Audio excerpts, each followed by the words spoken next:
Hi guys, welcome back to my YouTube channel. আজকে চলে এসেছি অনাদির প্রসিদ্ধ মোগলাই পরোটা অর্থাৎ অনাদি কেবিনে, যেটা কিনা 107 বছরেরও পুরনো। আর এই হচ্ছে এখানকার বোর্ডে সমস্ত মেনুর প্রাইস লেখা আছে, তোমরা চাইলে পজ করে দেখে নিতে পারো। আর সাথে সাথে দেখে নাও এখানকার অ্যাম্বিয়েন্সটাও।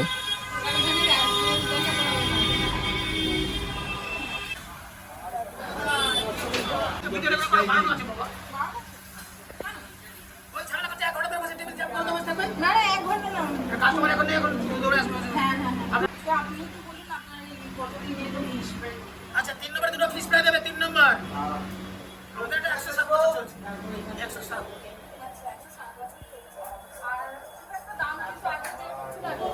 ওইরকমই দাম মানুষ কম করেই বাড়ানো হয় একসাথে তো অর্ডার করতে বেড়ানো যায় না কেন আমাদের পুরো কাস্টমার আছে তখন তো সেভাবে তো বাড়ি দেওয়া যাবে না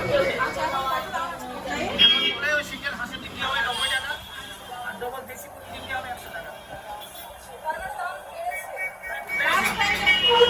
হয়ে গেল এই 3-4 মাস এর জন্য আজ 53 বছর আছে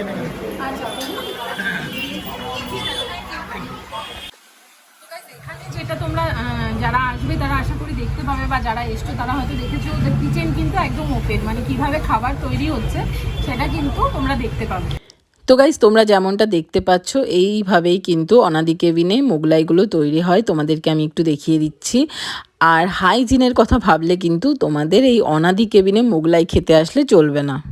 গাইজ, আরেকটা বিষয় তোমাদের জানিয়ে রাখি, অনাদি কেবিনে খাওয়া দাওয়ার পরে যখনই আপনি বিল পে করতে কাউন্টারের দিকে যাবেন, ক্যাশ কাউন্টারের দিকে, কোনোভাবেই আপনাকে ওয়েটার যেতে দেবে না। যেটা হচ্ছে টিপসে যে ব্যাপারটা থাকে, মানে আপনি যদি দোকান কাটা না হন তাহলে আপনি টিপস না দিয়ে অনাদি কেবিন থেকে কোনোভাবে বেরোতেই পারবেন না। কায়দা করে ঠিক আপনার থেকে টিপসটা কিন্তু ওয়েটার নিয়ে নেবেই। তো সোজা কথায় বলতে গেলে, ধরুন আপনার 120 টাকা বিল হয়েছে, আপনি 150 টাকা দিলেন ওয়েটারকে বা যে ওখানে খাবার সার্ভ করে তাকে।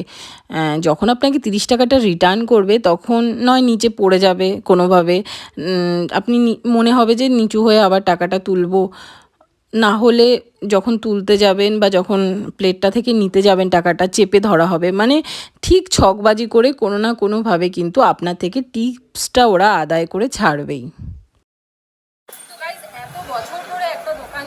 তার অ্যাম্বিয়েন্স তোমরা দেখতেই পেলে এইরকম। আমার মনে হয় মানুষজন এখানকার মোগলাই পরোটা এইভাবেই এইরকম অ্যাম্বিয়েন্সেই অ্যাকসেপ্ট করেছে জন্যই হয়তো ওরা ওদের অ্যাম্বিয়েন্স চেঞ্জ করে, আমার অন্তত তাই মনে হয়।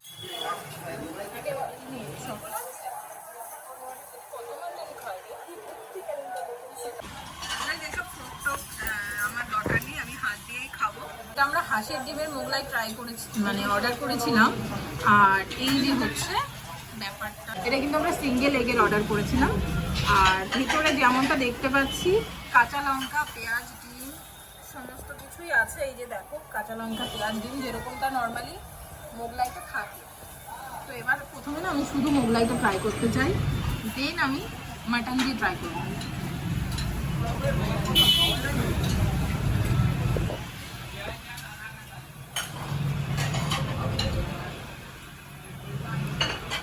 মোগলাইটা তো আমি ট্রাই করলাম, এটা যে হাঁসের ডিমের তৈরি বা দেশি মুরগির ডিমের তৈরি সেই রকম তো কিছু বোঝা যাচ্ছে না এটা টেস্ট করে। বাট এবার আমি একটু মাটন দিয়ে টেস্ট করি।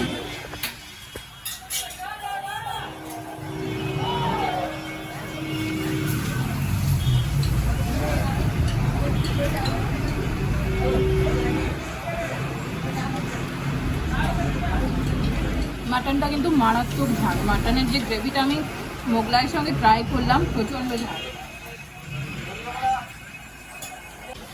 তো গাইস, তোমরা মাটনের কালারটা দেখো, কালারটা কিন্তু একদম খাসা। আর এই যে এই রকম, এখানে আমরা হাফ প্লেট মাটন নিয়েছি, এটার প্রাইস পড়েছে 150 টাকা, ঠিক আছে। তো আমি এবার মাটনটা ট্রাই করি।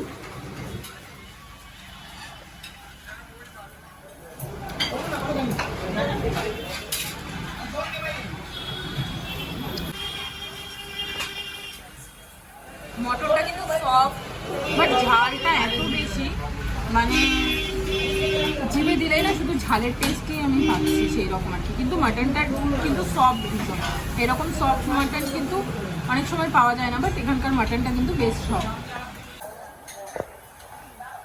তো গাইস, এই যে হচ্ছে মাটন, দেখো বেশ সফট। আর এটা হচ্ছে সেই আলু তরকারিটা যেটা মোগলাইয়ের সঙ্গে দিয়েছে, এই যে হচ্ছে, তো আমি এটা দিয়ে একটু ট্রাই করি।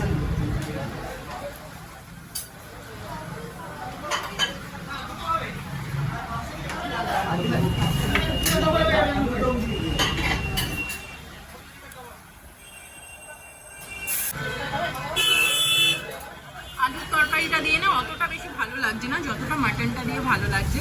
মাটনটা দিয়ে কিন্তু মোগলাইয়ের কম্বিনেশনটা বেশ ঠিকঠাক লাগছে এই আলুর তরকারিটার থেকে। তো গাইস টেস্ট না যার যার জিভের উপরে নির্ভর করে, মানে আমার কাছে যেটা ভালো লাগবে আপনার কাছে হয়তো নাও লাগতে পারে, বা তোমার কাছে যেটা ভালো লাগছে আমার নাও লাগতে পারে। আমার কিন্তু মোটামুটি মোগলাইটা ঠিকঠাক লেগেছে। আর মাটনটা ঝাল এত বেশি, আমার মনে হয় এত বেশি স্পাইসের দরকার, মানে আমার অন্তত পছন্দ নয়। এবার কারো হয়তো এই স্পাইসি মাটনটা পছন্দ হতেও পারে।